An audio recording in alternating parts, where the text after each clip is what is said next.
Ongwame bundu ya Kongo. Ongwame bundu ya Kongo. Ongwame bundu ya Kongo. Ongwame bundu ya Kongo. Okinkole kole kukongo ya mwenyika. Ilaya tena ngane mumbane mukuluza kandanya Kongo. Mukuluza kandanya Kongo. Ondita kukongo ya mwenyika.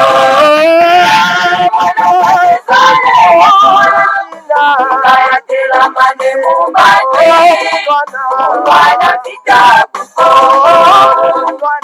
Mwana vita kukongo. Okiaje kukongo ya mwenyika. Ilaya tena ngane mumbane kandanya Kongo. Kandanya Kongo. Otombe ya mwenyika. Kisale tena mane kumbane usoka tembe kukongo. Usoka tembe kukongo. Ongwame bundu ya Kongo. Ongwame bundu ya Kongo. Ongwame bundu ya Kongo. Ongwame bundu ya Kongo. Ongwame bundu ya Kongo.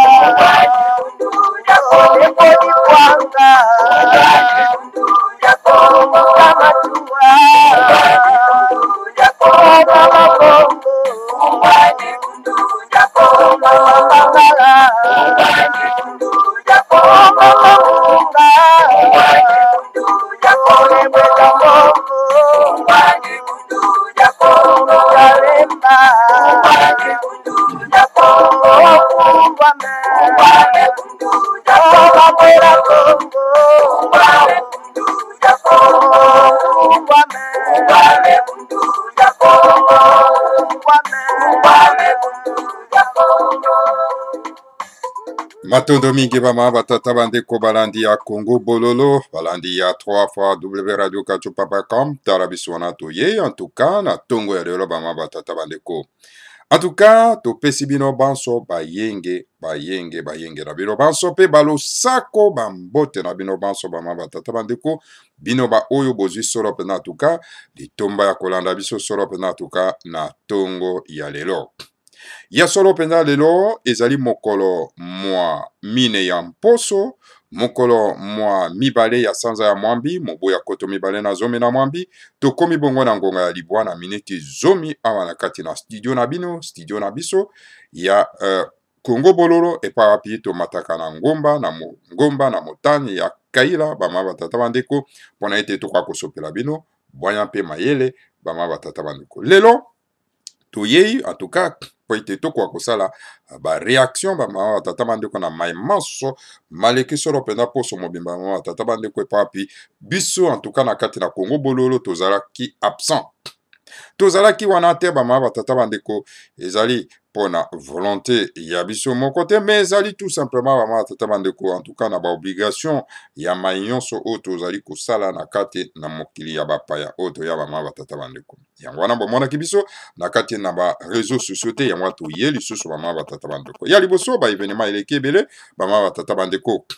Ya liboso toko lobela solo pena en tout cas ba mama tata bandeko donc sorti il y a le grand maître Fumomanda Semi hein bah en tout cas bah ça là qui va polémique hein bah lobaki n'importe quoi hein donc bah non ça qui la mort il y a le grand maître Fumomanda Nsemi. En tout cas, ceux qui vraiment bazali bato et sengeli batimo la mabulu mabango bakoka soro penda ko s'enterrer bakoka komi kunda na kati na mabulu wana wa ma batata bandeko. Ceux qui penda ozali moto penda bazali na bongo pe na personnalité okoki kobima lisusu te na kati na ba réseaux sociaux poko akoloba.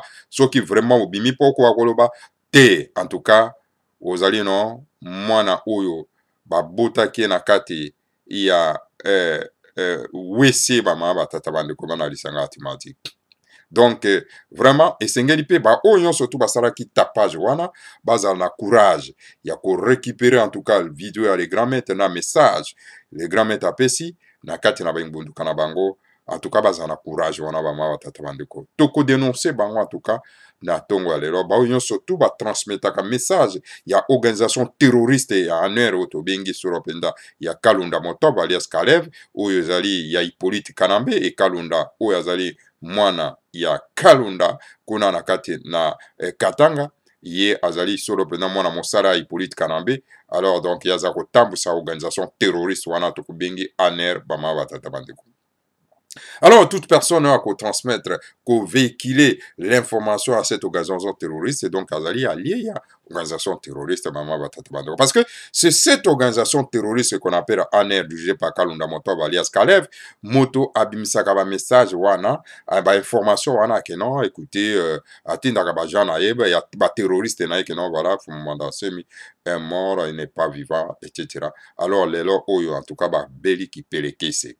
Alors voilà, le grand maître Fumomanda Nsemi a pesi message, en tout cas, hein, a pesi mbela na ye, et pas il y a Bemba Gombo, et pas il y a politicien, nyonso, il y a République démocratique du Congo. Yangonde, tokolobela mwa moke ya mawa tata manduku. Pe tokoleka, soro pena kolobela, bozongi ya Bemba, na kati na République démocratique du Congo, puis particulièrement na Kinshasa. Et puis en tout cas, Bemba akomaki crochard. Crochard parce que Hippolyte Kanambe apekisi ya kokasoro pena kokota na ndako ya papa na ye po ete akwa kolala kuna bama batata bandeko balobi akokota kuna te akolala kuna te. Bemba komaki crochard na mokolo malobi toyebi te esika nini alali lelo bama batata bandeko. En tout cas, ekoka kote ya Bemba. Ata baza ko utiliser yo na bamindele, hein? Po ete o kende kuna o légitimer mwana mopaya oyo tala batrakaseri okomi nango ya matata bandeko. Alors tokolobela likambo ya Bemba, alors pona kolakisa ete na kati ya mboka nyonso tu bazalaka na un sage.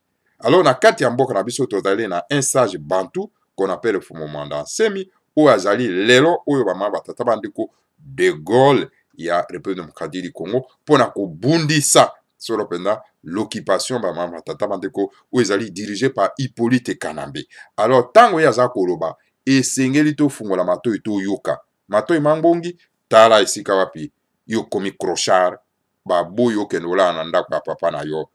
Alors c'est une grande humiliation. Voilà, otokolobela wana ma tata bandeko tokotikra potolobela yango. Alors tala maima yo tokolobela bino na tongo ya lelo. Après tokokenda na suite n'est-ce pas ya aller en mama yemo. Tokenda na mama yemo. Tokozwa des pages tokotanga tokolimbola na baimboka mama batata bandeko pona likambo etali ba pasteur magicien. Pona nini bayake pa na biso pona kosomba milimo ya baimboka po bayebi ke bana bilaka baza kobima na kati na République démocratique du Congo esengeli baya ebele pona kosomba milimo na bango ko enchaîner yango koya nango na kati ya mikili ya mapaya. Tala maye oyo tokoswana bino na tongo ya lelo. Alors voilà, pona kokenda na lombango ma batata bandeko, le grand maître Fumomanda Nsemi abimi alobi bato tu bayoki bama batata bandeko. Parce que de mauvaises langues et sirikiraki awa, hein, ba télévision ya lokuta na ba réseau na ba internet to moni bango ndenge balobi bama batata bandeko. Hein? Tubo bande ko ba bengi ngai de gauche à droite, ah ndeko yebisa biso soki ezali ya solo toyoki pa ya pasteur Konde alobi, toyoki pa ya Dino Wila alobi, que non voilà, Fumanda Nsemi, baboma ye na présence ya ba Mbadu, ya ba gouverneur ya Congo central, ou Hippolyte Kanamba ou tout boma. Alors donc voilà, balobi nga na assuré na rassuré bandeko na bi bolanda ka babiloko wana ponani. Babiloko wana nyonso tu wana, ba media wana nyonso tu ezali aki na organisation terroriste ANER. Ezali bazana bango bana misala ya Kalunda Motoba alias Caleb. Wana ezali ba satellite na bango. Yango wana baza ko transmettre ba message wana ba ma tata bandeko. Na yebisi bandeko, na rasire bandeko. Bolanda ka Congo bololo. C'est ici qu'à jamais ndesika vérité elobamaka. Po biso tozali na nguya bakulu, tozali na nguya bakoko na biso, toza koloba bosembo po bakoko baninga ba bosembo. Landaka Congo bololo. Alors, bama batata bandeko, est-ce que vous pensez nga raison ou bien vous pensez nga raison te? Na yebisa kibino. Ba chaîne wana nyonso tu, oza ko relier message ya ANER ezali ba satellite na bango. Bozo mona balati kaka lo poso, poso elamba ya résistance. Ok, baza na bango ba résistant te. Omoni bino moko ama tata bana.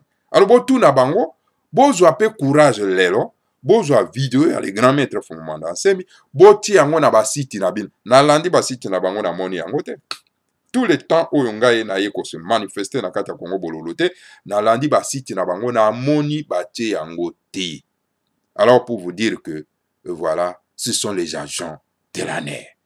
Alors baza kolata kazaka ya résistant, ok baza na bango résistant te bama batata bande ko bana tsanga timati. En tout cas, moto a kotia Congo bolimbisi, vidéo à les grands maîtres, intervention à les grands maîtres, message ya pesité te. Azana bisote, azande na occupation maman tata bandeko. Vraiment, parce que ezali message à résistance, ezali message o ya pesi pona ete to ko combattre bapaya o bazana kati ya mboka maman tata bandeko. Les grands maîtres Fumanda Nsemi a décrit ba ligne nyonso tu, a lakisi bino ndenge ni tozali occupé, puis a pesi conseil maman tata bandeko. Bino nyonso tu bolandi ba grande ligne o les grands maîtres Fumanda Nsemi a pesi. Alors moto penda ko kanga matoi pe akoloba te pe akoreagir te pe akosala commentaire te koloba kana lisusu te kozali résistant ozali na mwana mosala ya Hippolyte Kanambe, ozali na mwana mosala ya Kalunda Motoba, ozali na agent ya organisation terroriste qu'on appelle ANER o biso toza ko bundisa po elongo na kati ya mboka na biso bama tata bandeko.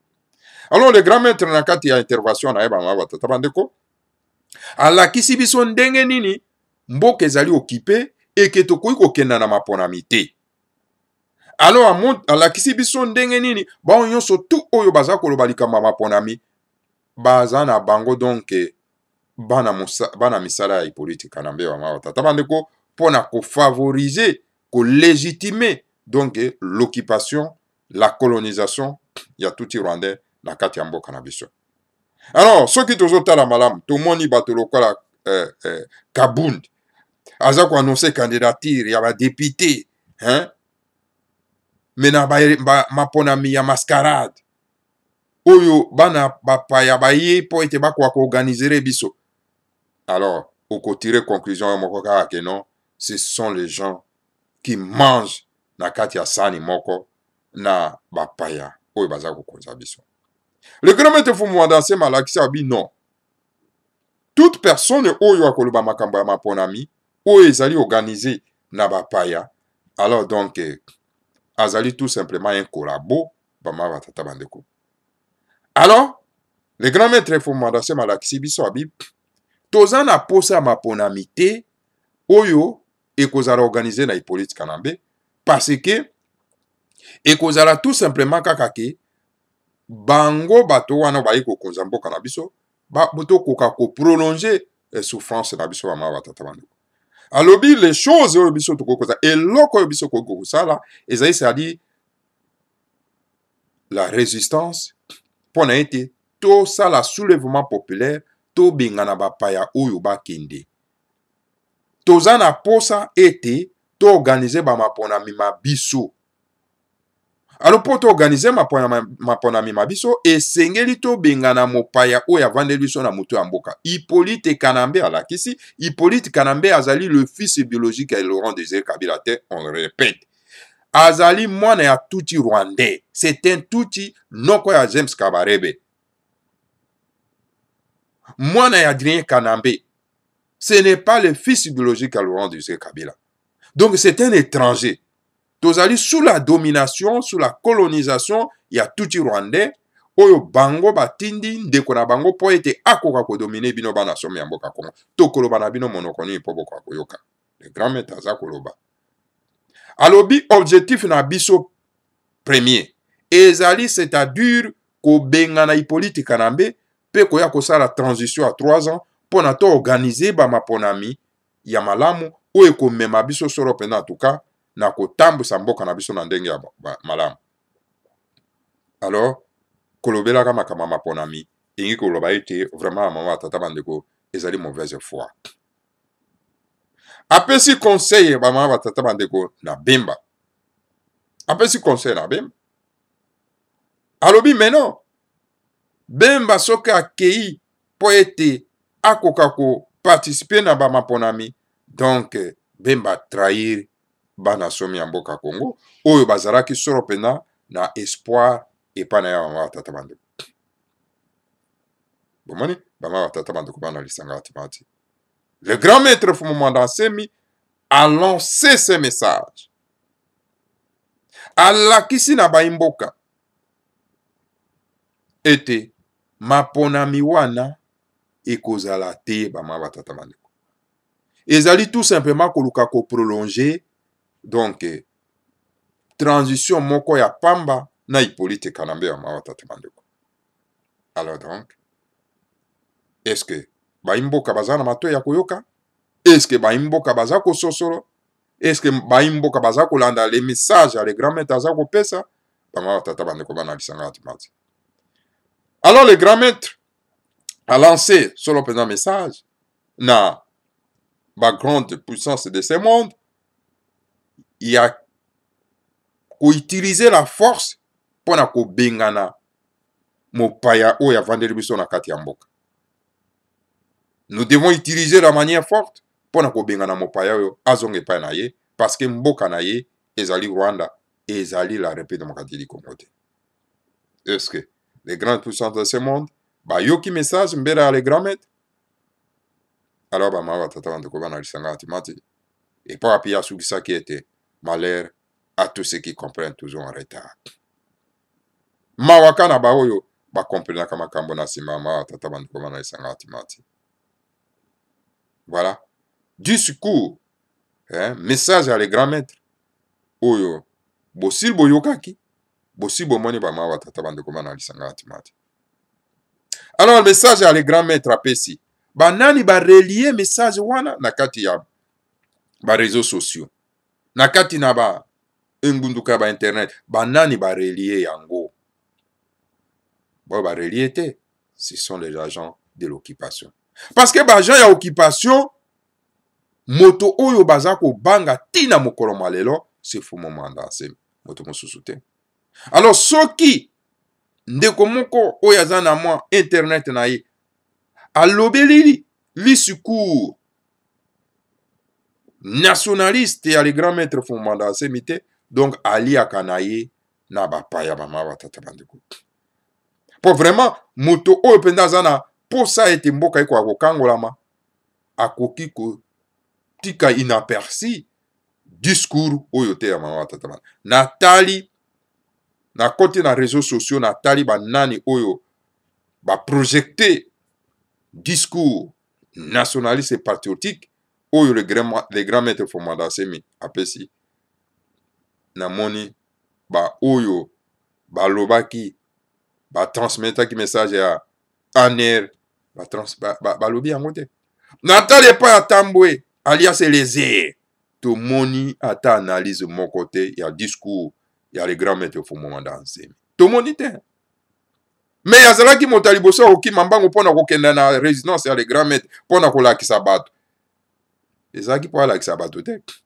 Po ayokaki ke no bamonaki le grand maître kuna na résistance alors abatindi yake na kofuye kotala mayele mabe maman tata banda. Et la question moi je me pose, est-ce que Tambwe alias Eliezer est-il un vrai Congolais ou bien un Tutsi déguisé na kombo ya toujours ya baluba maman tata banda, parce que kuna desika vraiment donc facilité ezalaka mpona kozwa bakombo. Parce que si vous êtes vraiment le fils du pays, alors les messages à les grands maîtres Fumanda Nsemi et que les kaini a personne en tout cas na missionaute ou que tika jamais qu'on transmette ces messages na kati na magazine na yote. C'est ça la question que je me pose. Alors question oyo pe bande ko na biso senga ba poser yango. Bama tata bande ko. Voilà, bama tata bande ko bana lisanga atimati. Et les autres totali to monité et pas ba koyagba alias Passer Bobo to monité. Bama tata bande ko to monité. Hein? Et les autres to monité. Donc vous êtes tous des agents d'Hippolyte Kanambe déguisés n'est-ce pas na combattants. Alors ekoye banande na discours ya les grands maîtres Fumanda Nsemi. Bama tata bande ko nde to koyeba bato ya misala mabe baloki ya bana somi ya mboka ya Kongo. Voilà, bawe babenga kibiso pona kotuna hein na kanisi na esikoyo bino nde bokotuna bango. Alors na tango wana bokoza décision ya kolandaka bango lisusu te. Ce sont les gens qui ne sont pas avec nous.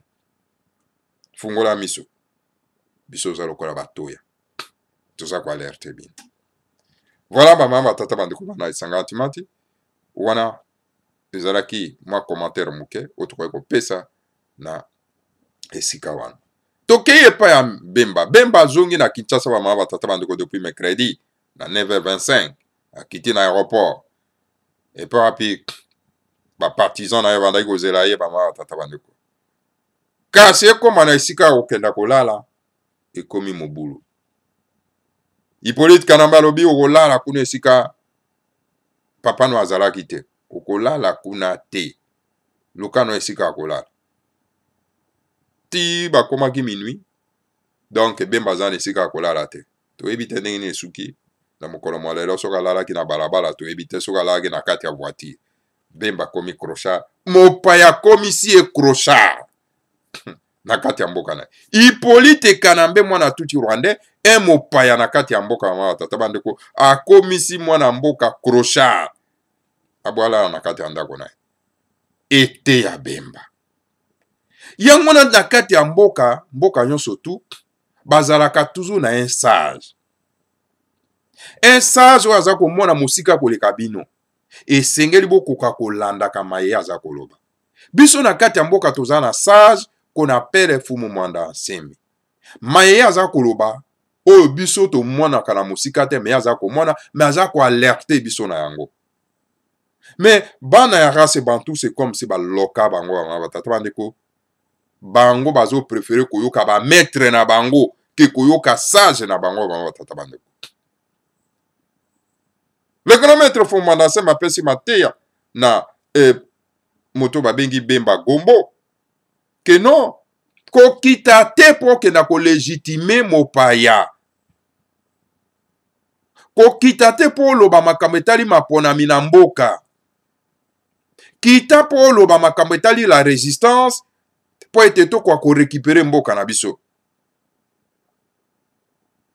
Soko kiti po ete parce que bapaya batindi yo po okenda ko légitimer mopaya lingi koloba obimi na yo traître oza traître bama tata bandeko. Voilà tracasserie ya communal. Biso na kati ya mboka tozali na un sage bantu qu'on appelle Fumu Mwanda Nsemi. C'est un visionnaire teinté de la spiritualité bama tata bandeko. Aza ko alerter biso maye oyo ye aza komona liboso pendant que biso toza komona te. Mais sengeli to tia matoi to yoka. Tozo sala matoi mangbongi. Tozo kanga matoi. Tozo sala on dirait que toza ko yoka te. Bama batata bandeko bana lisanga timati. Alors bakina bino. Tokena na transition pendant 3 ans. Alors comme ça to glisser ensemble de façon que Toko kwa kosala mapona ya malamu. Boyo qui était 3 ans il est quitté. Il est qui pour rien. Bama tata bandeko. Alobi bien mapona mezali te moto wana za na kati na moto mboka l'intention na ezali pona ete akwa kovanda na mboka na bokonzi libera na libela. Tala ye wana azobini sabino bama tata bandeko. Azobini sabino meza kote abino kakate. Bama tata bandeko. Alors le grand maître a alerté bin pe alobi ke malheur à tous ceux qui comprennent toujours en retard. Yango en tout cas le grand maître a betit sete et pas ya bemba. Mais atie mato ite. A komi Congo dieto. Bemba zui Congo dieto. A yebi yango atangi. A ignore. Abe no ba maître na ye. O ba kangisa ki ye na boloko. Ba kosala tout poazo abokonzi. Non. Parce que ba maître na ye nyonso wana ba lâché na no Hippolyte Kanambe te. Bazu yo kaka tout simplement comme un instrument ba utiliser yo pour être aucun ko légitimer moto wana. Mais tango yo ko sala le contraire na yo ba grand maître na yo ba tindi yo ba ko pesa gens na bango ako éliminer yo moni mbado akete lokola soso. Ba buki na kinga kati lokola soso ba kei bazu koboso wana ba tindi yango na morgue ya centenaire. Alors nous avons un visionnaire et sengele ki to fanda to yoka mayaza koloba direction nini yaza kopesa poto kwa kosalela olie to yokaka ba anciens colonialistes na biso amabata lelo ba sont devenus les néocolonialistes. Et d'ailleurs ce célèbres petits-enfants, au balati, hein, kazaka ya néocolonialisme. Parce que bakoko na bango bakonzaka biso basi bakende. Bazonga na mokila molimo. Mais héritage wana batike na bana na bango bazokoba. Alors biso pe oyo to vivre pe colonisation te. Pourquoi tozako kota lokola batu bakoko na biso balati oyo bazalaki coloniser? Au lieu biso to bundisa néocolonialisme, biso komi kokota na néocolonialisme. Ko accepter donc la colonisation. Lelo yo komi yaba tuti rwandaise soutenu par le monde occidental, par les néocolonialistes. Ça ne va pas, bama batata bandeko. Alors moto azako foutre la merde wana, ou azako koka ko lakisa peut-être bemba mayemazali ko le kanakat Mama Bazaïba. Azako foutre la merde. Bama tata bandeko. C'est un responsable. La maillon so egoli kawana. Mama tata bandeko. Parce que Hippolyte Kanambe est prêt à tout. Hein? Ya ko éliminer bino. Et puis beaucoup mona yango. Bon ni tenenga élimina Tshisekedi wa Mulumba. Sans pitié. Hein? Et qu'est-ce qu'on peut ça quoi éliminer pe yo Bemba. Qu'est-ce qui empêche à éliminer? Moto atio na boloko financé dans ces pays a financé pendant 10 ans Mobimba. Boloko na yo. Hey, c'est soko bimi foko mapena donc méchant. Hein? Méchant. Hein? Sans compromis. Yo tchenga na boloko, nga na bimi, na ko combattre yo jusqu'à la moelle épinière. Jusqu'à ce que na détruire yo. Et voilà. A comme il ko collaborer. Collabo. Écoutez à bien. Bama tata bandeko. Voilà. Ngai mwa mukena yaki pona koka soro pe na tuka. Koyebisa na bino, yango na mama tata bandeko. Toke na biso na mama yemo. Toke na mama yemo mama tata bandeko. Toi na commentaire à vous libérer. Toke na mama yemo. Alors mama tata bandeko bana lisanga timati. La fois passée na tangela kibino likambo oyo etali solo pena ba pasteur magicien. Ba pasteur magicien ba mama tata bandeko. Musala na bango baza ko sana kati ya mboka. Le grand maître Fumanda Semi akomaki bukolo tokenda kotala na mama yemu. Tokenda na mama yemu. Esikoyo bama batata bandeko tokomai na point ya kotala bandeko na biso baza bato na bwanya bato na mayele baza kokoka ko comprendre te ete baza ko utiliser bango ou bien baza na bango tout simplement bana misala ya ba pasteur magicien ou bien toza na biso ba sardine oyo en tout cas oyo mitu etikana na kati na mboka bapaya eke kaka nzoto nde ezonga kuna na kati ya mboka kolia sardine tala ndenge ememaka bato na kozanga bososo. Alors na yango suite na yango bama batata bandeko, à quoi sert alors tous ces pasteurs africains formés, tous ces gradués, ces licenciés et ces docteurs en théologie, si ces Africains sont incapables de prendre en main les affaires religieuses de leur Afrique natale? Mosala nini? Ya ba pasteur oyo ba formé bango na kati ya ba kelasi ba komi ba licencié ba docteur. Mosala na bango ni si oski bango bazali incapable ya kozwa mboka na biso na maboko pona ete bako kotambwisa Afrique na lolenge na biso. Alors tina bango ni. Sommes-nous en présence d'intellectuels perroquets tout bon pour répéter machinalement des choses qu'ils n'ont jamais compris? Est-ce que les docteurs, les la manière, ou bien tout simplement tout tchakou oyo baza ko répéter makambo oyo baza ko comprendre te ba batata bandeko.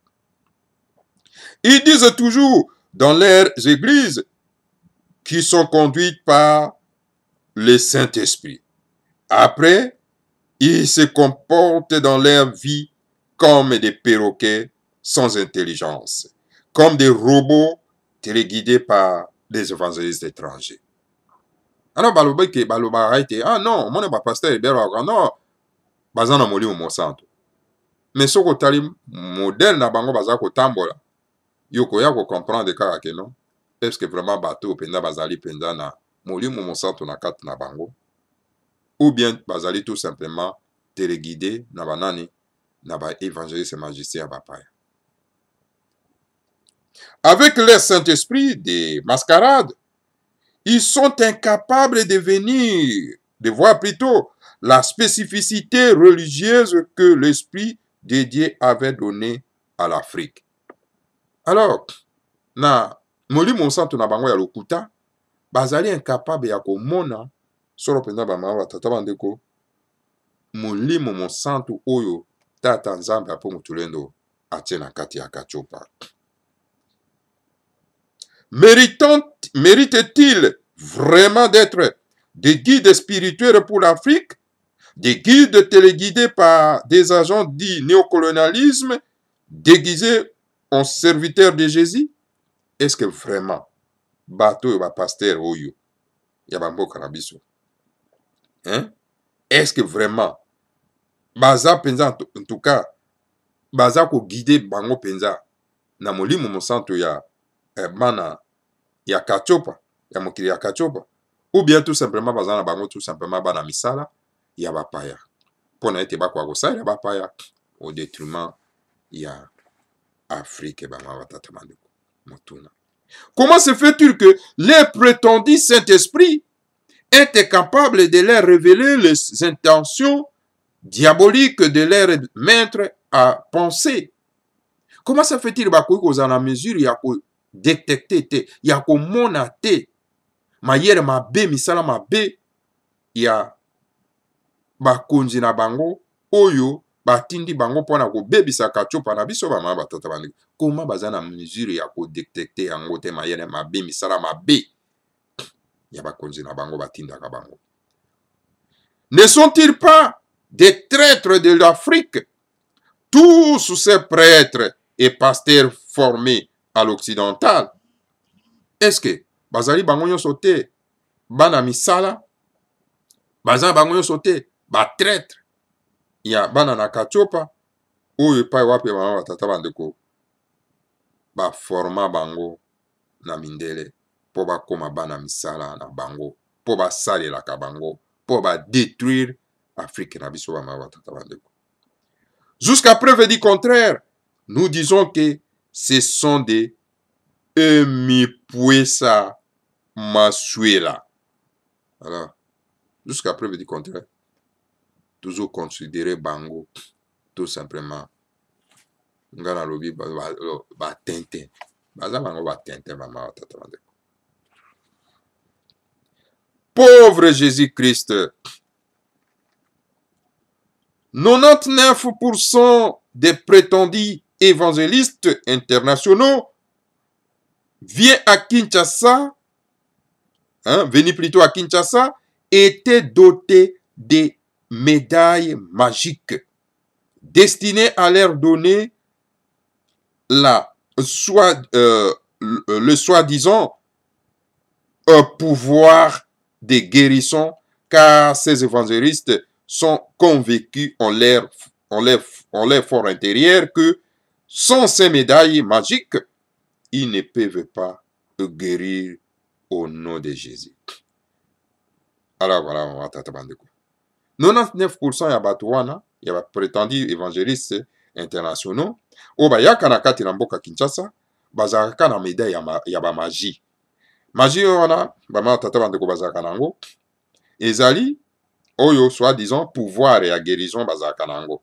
Pamba te ba évangéliste magicien wana, bazali convaincu ete na kati na baza convaincu na kati na mutema na bango ete sans ba médaille wana bakoki kosala eloko moko te na kati ya mboka na biso, pe bakoki kobikisa ba malade te o bango baza ko prétendre que baza kobikisa malade mama tata bandeko na kombo ya Jésus. OK, bazo sala ba démonstration wana magique o bomonaka ba pasteur bazo sala ka ba pasteur évangéliste wana bazo sala ka na kati na binza na bino. Oh non, ben nom de Jésus, a quoi si moto, c'est moto. Donc, pouvoir magique, c'est-à-dire baza na médaille magique, oyo baza ko utiliser, o bazo ko salela pona ko sa ba démonstration na bozo mona ya lokuta. Bango nyonso baza na ba médaille wana. Des grands métalobi. Faut mon mandat. C'est donc de la sorcellerie occidentale. En opération, des médailles magiques, des démons baptisés de Jésus par ces faux prophètes en quête de miracles et autres phénomènes merveilleux destinés à épater les naïfs à tout bord. Omoni bango nyonso tu wana, ndenge bazali wana, bazali bandoki ya mindele, bandoki. Oyo basimbi ba médaille magique. Médaille magique wana po ezali pona ba épate bino. Bino monake pasteur na biso en tout cas nzambe azosala na kati na ye. Oka aza na médaille ya magie, aza na ndoki ya mindele, aye po ake envoûter bino, abebisa bino. Alors bino lokola bino boza na bino ba naïf. Boyebaka na bino makambo te, boza kokoya na motambo mama batata bandeko. Il y en a même certains parmi eux qui viennent en Afrique avec le prétendu plaie de Jésus en main. Le sage Bakongo appelle cela des simples bipanganza. Et ces bipanganza, des plaies de Jésus, même les veillards bapende sont capables de vous les faire, sans pourtant se dire eux grands évangélistes. Non, monsieur l'évangéliste, kutu dia fiona dia zengi. Voilà, bama batata bando. Okomona parmi ba pasteur magicien wana, okomona bakoya na kati ya mboka na biso na pota ya na maboko que non bango penza baza ko incarner pota ya Jésus o babaka ki ne kulus. Eza lokuta. Nyonso wana lokuta. Bama batata bandeko. Eza ipo baya ko epate bino. Po bala isabino vrai pongi. Bama batata bandeko. Alors mawana biso bana na kachopa. To comprena kama okambote. Et pourtant na kati na mboka na biso bapende baza capable n'est-ce pas ya kosala biloko wana. Et pourtant baza na bango banani ba grands évangélistes étaient. Bama tata bandeko. Alors, on a un imbolanda ba tente en dengue wana. Hein? Boke komi vandi sakuna. Si tout bino ba mama. Bolinga biloko wana. Ainsi donc, on va chercher des bagues magiques à Londres, à Paris ou en Inde. Ensuite, on vient organiser des croisades, des guérisons miracles au nom de Jésus. Comment il va dire na partout, na Londres, kozwa ba bague magique, kokende na Inde, na Paris, kozwa ba bague magique pour ba kosala ba démonstration ya guérison miracle. Et puis ba combien na guérison miracle. O que bozo kende pa ya bato ya misala mabe. Keba, soko moni kaka ba komi na ba pancarte guérison miracle. Kokende te. Soko kei mutu mangbongi, moli mono ekei. Ba enchaîner yango. Et que sika oyo kozala prisonnier spirituel bama batata bandeko keba. C'est cela qu'ils appellent le pouvoir de Jésus. C'est un pouvoir très médiocre car il n'a jamais guéri réellement sur le pouvoir d'une petite batterie qui se décharge complètement après avoir guéri un seul malade. Ainsi, ce fameux pouvoir de Jésus était capable de guérir tous les chrétiens qui sont hospitalisés à Mama Yemo. Oui, ce faux pouvoir-là était capable de guérir le sida. En tout cas, maman batata bande ko bana isanga timati. Les kilomètres lobi. Bango bazbenga kango pouvoir magique. Ok, ça nango pouvoir magique ite maman batata. Eza pouvoir médiocre. Pouvoir médiocre maman batata bande ko bana isanga timati. Ezali moi petite batterie, moi batterie moko ya muke o se décharger kaka soki tango kaka a guéri moto moko alors nyonso tout esili. Bama batata bande ko bana lisanga timati. Balobi ke bazana pouvoir ya Jésus. Kasi bazali incapable ya ko guérir ba malade yon surtout bazana kati ya mama yemo. Bazali incapable ya ko guérir bato bazana sida na kati ya mboka. Okuta na bango ba batata bande. Est-ce que parce que Jésus était capable ou bien simplement parce que ceux qui pratiquent ces prétendus guérissons sont des faux prophètes que le maître Jésus ne connaît pas. En d'autres termes, qui sont simplement des loups vêtus en peau de mouton. Que pensez-vous? Alors, le grand maître Atouni, alobi, Batoana, o balobakake, bayeko biki sabine, bazo sa guérison miracle. Baseka moto moko, bato mzusu basalite. Ba malade ebele bazana mama yo bake ko guérir bango te. Est-ce que Batoana, est-ce que réellement bazana pouvoir? Il y a Jésus ou bien tout simplement baza ko pratiquer na bango prétendu guérison. Hein? Il y a ba faux prophète na kombo ya Jésus. Ba tata bandeko. Et pourtant baza ko simba na bango kaka ba magie. Bato ya misala mabe. Bazali bato ya misala mabe. Bazali ba loup o balati ba mouton. Ba nkoso balati poso ya mouton ya meme. Pona ko sala bino mabe. Bo bima na bisika wana. C'est tout bino ba mama. Bo lela place wana. Tu es chrétien. Jésus te donne le pouvoir de guérir les malades.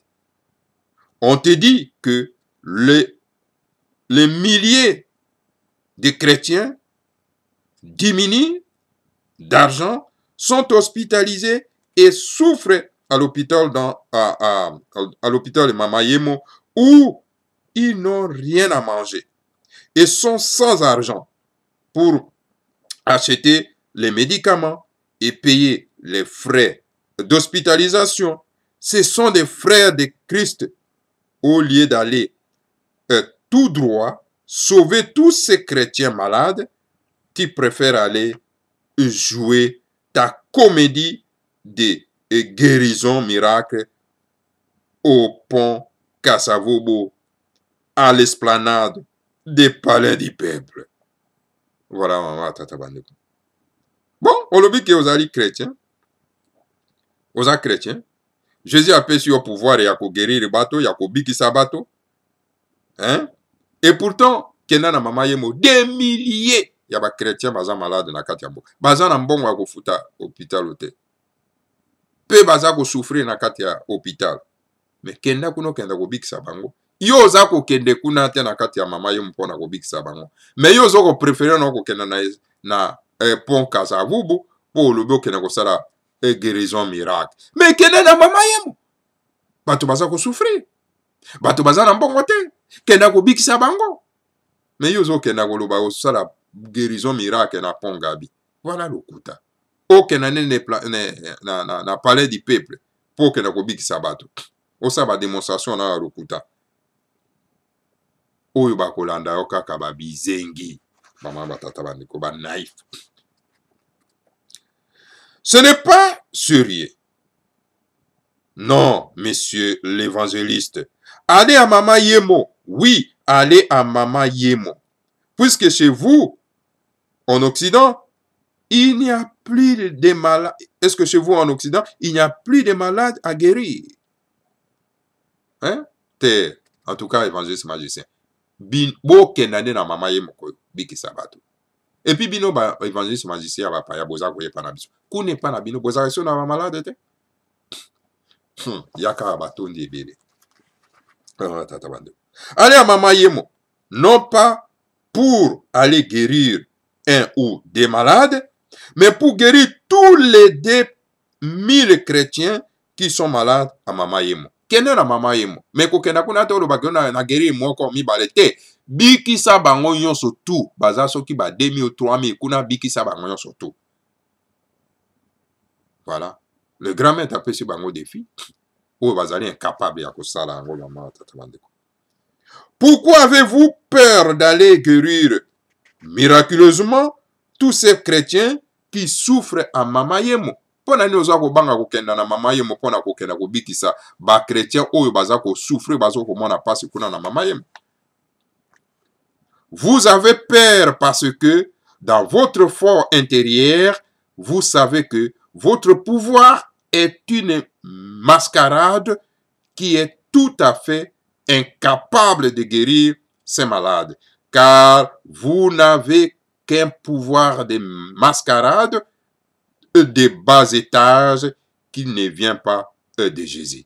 Oza ko banga ko kena na Mama Yemo parce que oyebi ke na kati na oyebi ke oza na nguya wana te ya ko bikisa bato baza na bokono na kati na Mama Yemo. Oza na yango te.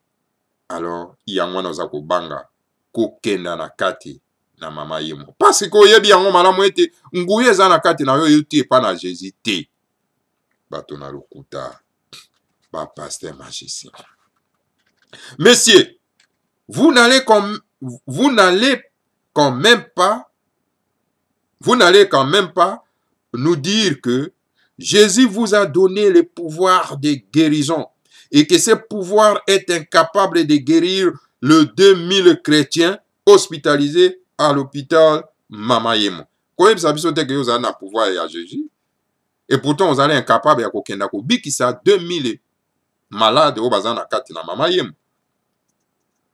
Non, monsieur l'évangéliste, ce n'est pas Jésus qui est mis en cause, mais c'est plutôt les grands farceurs et les misérables croyants. Le grand farceur, c'est vous, le pauvre misérable, c'est ces pauvres négro-africains naïfs qui croient à tes bobards, car tu as réussi à l'hypnotiser et ainsi à lui faire prendre ta fumée pour de la lumière. Eza faute na yote. Eza faute ya bana na Kachopa. Eza faute ya bana na Congo. Oyo ba ke komi pese pa na yo. Parce que bango ba croire na lokuta na yo. parce que o hypomotiser bango lalisi bango pongi ya ba bébé yango wana ba croire na yo yango wana ba moni lokola ete milinga en tout cas ba mama batata bandeko o eza ko bima na kati na yo bango bazokanisa ezali nde mwinda oyo eza nango milinga eloko te eza na kati na yo. Alors biso tokofungola bayimboka bongo. Avez-vous guéri tous les malades chez vous en Occident? Vous n'avez plus de paralytiques chez vous? Comment se fait-il que vous délaissez vos propres malades et prétendez seulement venir guérir les nôtres?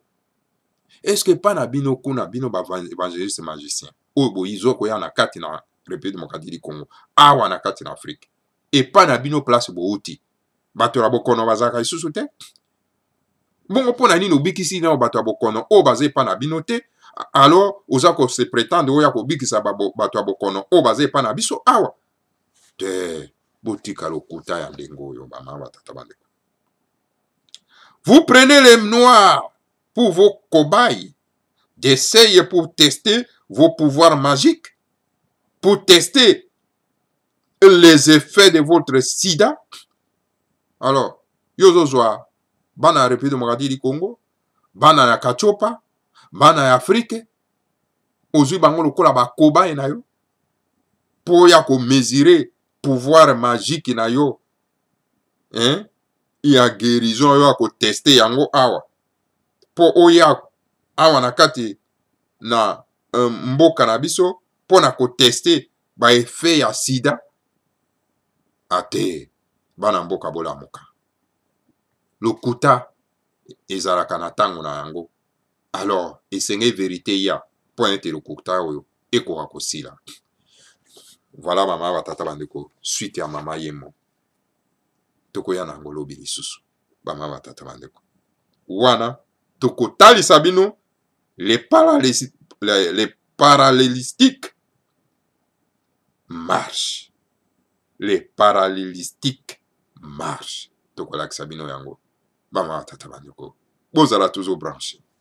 Voilà pona lelo tosuki nano awa bama batata bandeko toko continuer na bino solo pena tuka lobi lisusu bama batata bandeko. Voilà. Alors pona bandeko na biso o baza ko souffrir na problème hémorroïde qui se za na nzela kala te eza kokoma bama batata bandeko. Alors donc bandeko oyo bapesi nano commande na bango te babenga biso mpona kopesa commande na bango po ete bakoka kozwa mono oyo ekobikisa bango bama batata bandeko parce que toza na bosenga ya bonne santé na bino po tobunda bitumba oyo ya kobenga na mopaya ya kobenga na mopaya esengeli toza na bonne santé. Alors yango tokopesa bino kisi ya kitoko oyo ekobikisa bino mpona ete tobunda bitumba oyo elongo moko po tolonga mopaya. Voilà bama batata bandeko bana isanga timati. Que le Seigneur à Congo vous bénisse tous, bénisse Fumomanda Semi et bénisse la République fédérale du Congo. Ingeta, Ibobo et Ibobo.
Jamani mumbane Kanda ya Kongo Kanda ya Kongo Otombe ya mwenye Kisale Jamani mumbane Kanda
Kongo